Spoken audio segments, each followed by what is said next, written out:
शिव केवल और केवल देखते हैं तो गुण ही देखते हैं। वो आपके दोष नहीं देखेंगे, अगर देखेंगे तो केवल गुण देखेंगे। क्यों? संसार की रीति है, पूरे संसार में जिस व्यक्ति को आपसे जिस चीज की कामना है, ये पूरे बंद पड़े हुए हैं, कोई भी नहीं चल रहा। एक जनी आकर सुनो।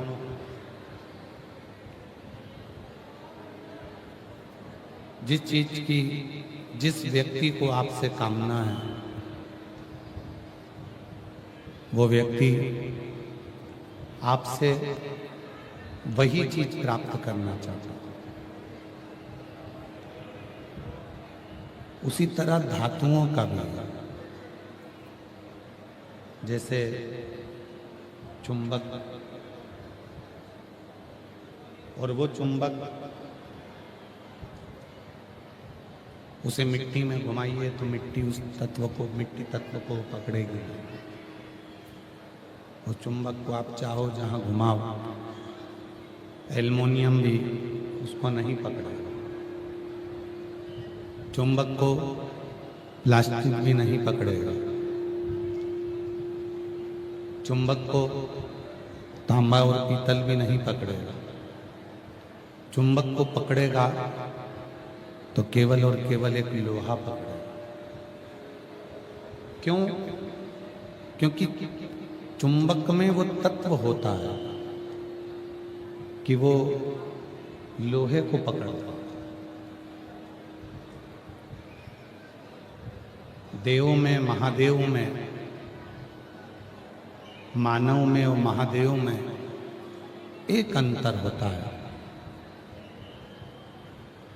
मानव अवगुणों को पकड़ने का प्रयास करता है और महादेव केवल गुणों को पकड़ने का प्रयास करता है, अच्छाइयों को पकड़ने का प्रयास।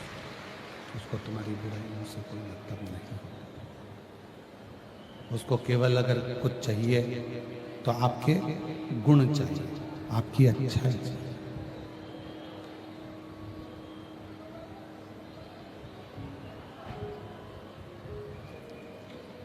शिव कथा कहती है, भगवान शंकर का चरित्र कहता है, शिव महापुराण की कथा कहती है। इनको सुनो ना, आके बैठे हो, आवाज खोलो बाहर की भी, प्रेशर खोलिए।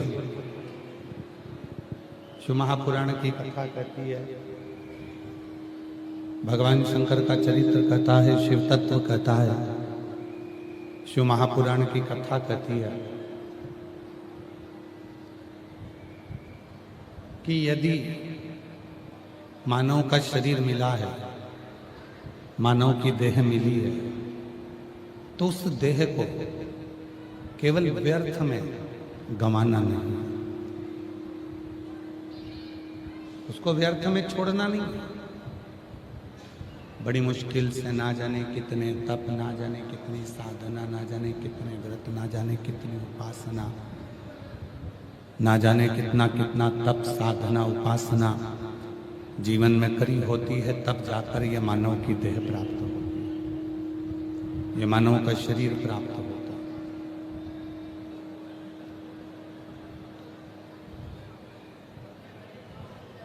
किसी ने कहा कि गुरुजी, ये जो मानव का शरीर है, मनुष्य की देह है, 84 लाख योनियों में केवल एक योनि ऐसी है। इसको तो सुनो, आके इधर आओ। और ये बड़े बड़े बक्सेवन भी सुनो, इनमें कान लगा के तुम लोग सुनो।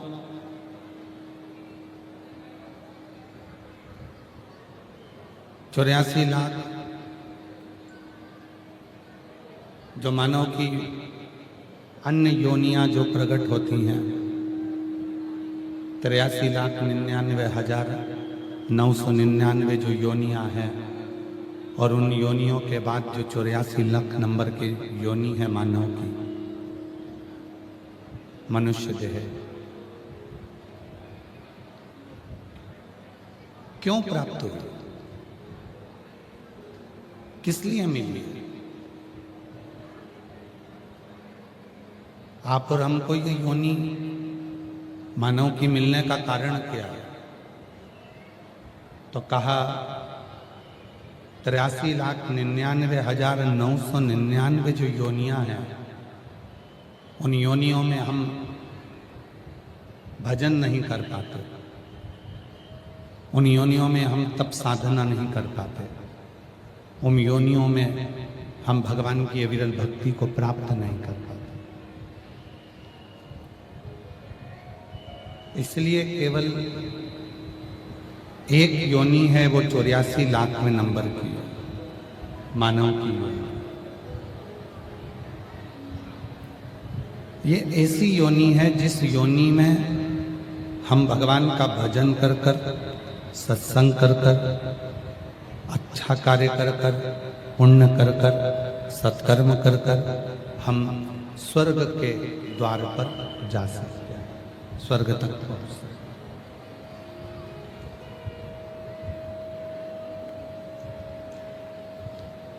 कोई दूसरी योनि में वो बल नहीं है कि हम उस योनि से छूटे और सीधे स्वर्ग चले जाएं।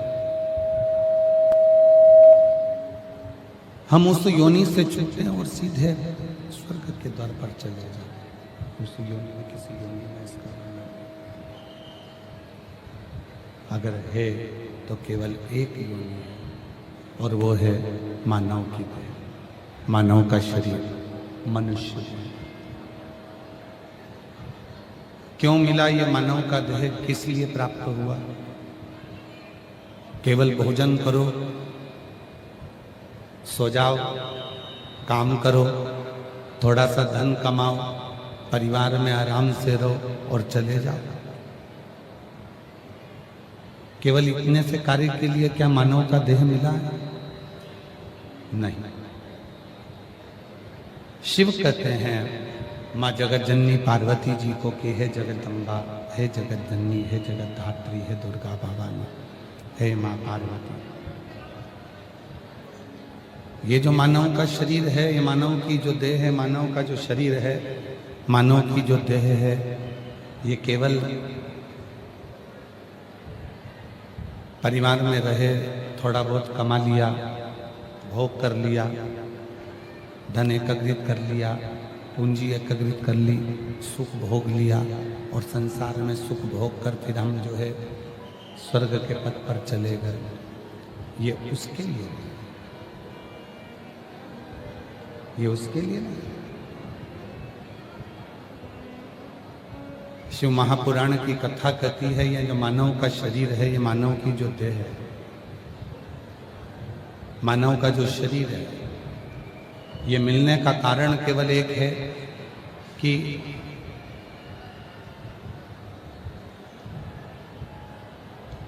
ये मानव का देह मिलने का कारण केवल एक है कि उस स्वर्ग में जाने से पहले, उस स्वर्ग में पहुंचने से पहले, मरने से पहले, जहां आप और हम रहते हैं उस क्षेत्र को, जहां आप और हम निवास करते हैं उस क्षेत्र को, बाहर की आवाज खोल दो, पीछे की आवाज खोल दो, जहां आप और हम रहते हैं उस क्षेत्र को हम स्वर्ग जाने से पहले, मृत्यु की सैया पर पहुंचने से पहले, हम उस मार्ग पर पहुंचने से पहले अपने क्षेत्र को स्वर्ग बनाने का प्रयास करें।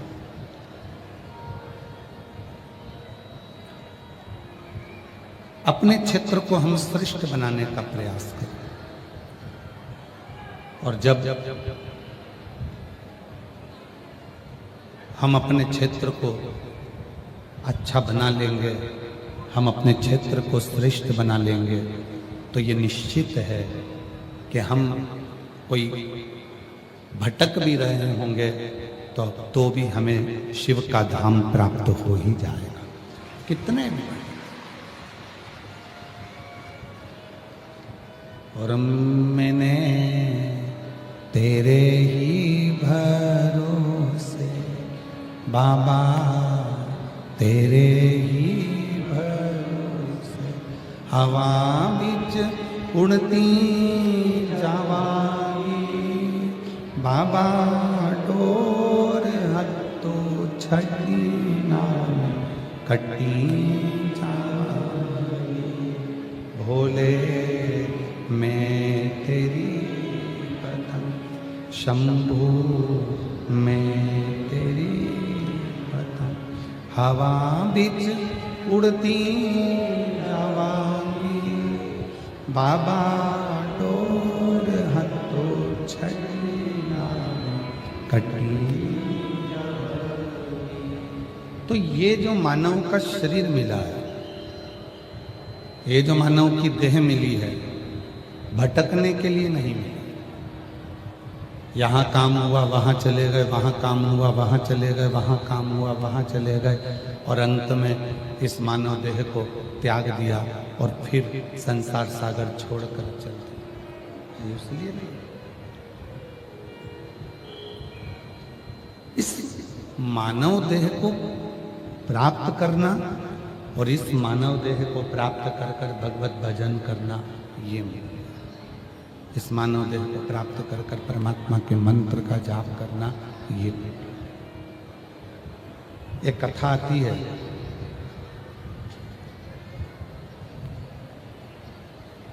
कर्नाटक में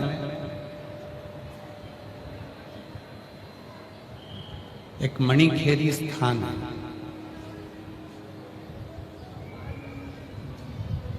जहां पर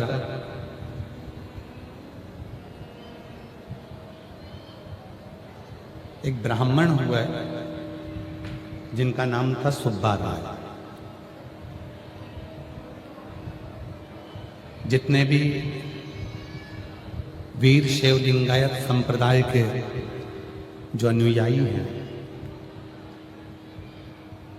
जिनके गले में शिवलिंग हमेशा चांदी की एक छोटी सी डिब्बी में उनके गले में रहता है,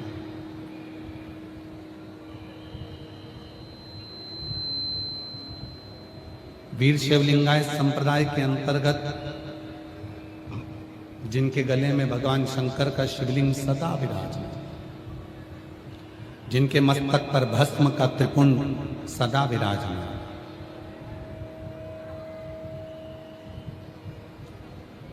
वो वीर शिवलिंगायत संप्रदाय के सद्गुरु संत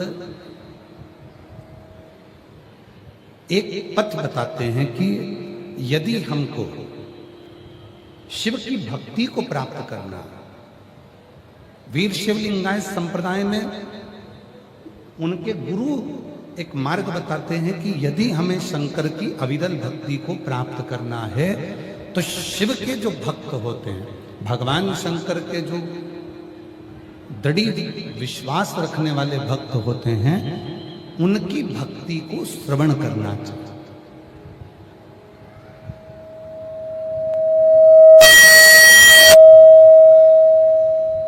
उनकी भक्ति को सुनना चाहिए, उनकी भक्ति को धारण करना चाहिए। और कितना सुंदर कहा है वीर शिव लिंगायत संप्रदाय में। यहाँ पर भी हमको विश्वास है कि कई लिंगायत संप्रदाय के शिव भक्त यहाँ बैठे होंगे, वीर शिव लिंगायत संप्रदाय के बैठे हैं। कि हाथ उठाओ जरा, कितने लोग बैठे हैं? अच्छा, बहुत सारे बैठे हैं। रखो रखो, प्रणाम आपको, प्रणाम। आपके गले में जो शिवलिंग विराजमान है उसको हमारी ओर से दंडवत प्रणाम है, दंडवत। एक भक्ति, एक विश्वास, एक दृढ़ता,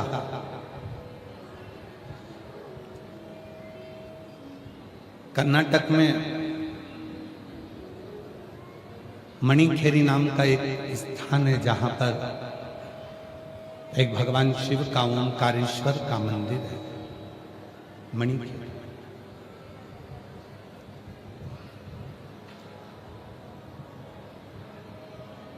उस मणिखेरी स्थान में एक ब्राह्मण रहता था जिसका नाम सुब्बा राय था।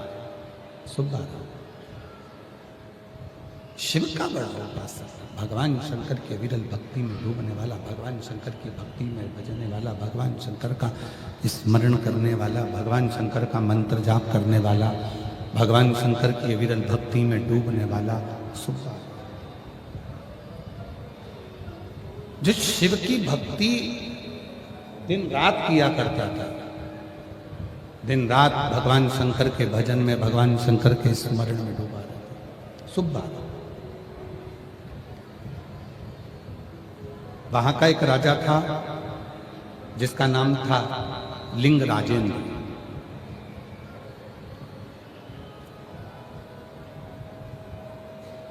वहां का एक राजा है लिंग राजेंद्र।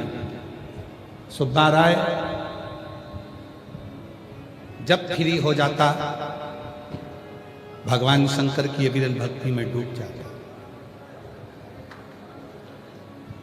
लिंग राजेंद्र राजा ने एक मंदिर बनवाया था भगवान शंकर का, पर उस मंदिर का समय था, इतनी बजे मंदिर में जाना है, इतनी बजे मंदिर का दरवाजा बंद हो जाएगा, इतनी बजे मंदिर का पट बंद हो जाएगा, इतनी बजे मंदिर चालू हो जाएगा, इतनी बजे मंदिर में आरती होगी, इतनी बजे मंदिर में राजभोग लगेगा, इतनी बजे मंदिर में शयन की आरती होगी, इतनी बजे मंदिर में यह कार्य होगा।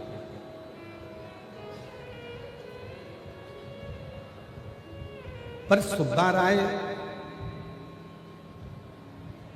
शिवजी का ऐसा भगत था कि जिसके पास में दिन रात काम में लगा रहता था, तो समय की कोई गणना ही नहीं थी कि कितनी बजे मंदिर जाना है, कितनी बजे मंदिर पहुंचना है, कितनी बजे भगवान को जल चढ़ाना है, कितनी बजे भगवान का स्मरण करना है, कितनी बजे मंत्र जाप करना है, कितनी बजे नाम जाप करना है।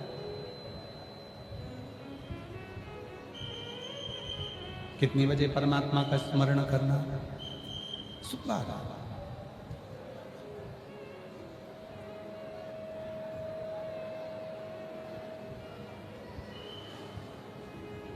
सीधा था, भोला था, कोई काम बता देता था, वहां चले जाता था, काम करता, मंदिर पर। अब लिंग राजेंद्र ने जो मंदिर बनाया था, लिंग राजेंद्र ने जो मंदिर का निर्माण करा था, उसमें समय की सारणी थी। आपके यहां भी जितने मंदिर होंगे, यवतमाल में जितने मंदिर होंगे, यवतमाल के आसपास में जितने मंदिर होंगे, सबकी समय सारणी होगी। इतनी बजे सुबह 6 बजे काकड़ आरती होगी, इतनी बजे मंगला आरती होगी, इतने बजे श्रृंगार आरती होगी, इतने बजे भगवान का भोग लगेगा, इतनी बजे शयन की आरती होगी, इतनी बजे संध्या आरती होगी, इतनी बजे भगवान का पट बंद हो जाएगा। पर कोई कोई भगवान शंकर के भक्त ऐसे होते हैं जिनके पास में समय नहीं मिल पाता, तो हो सकता है कि वो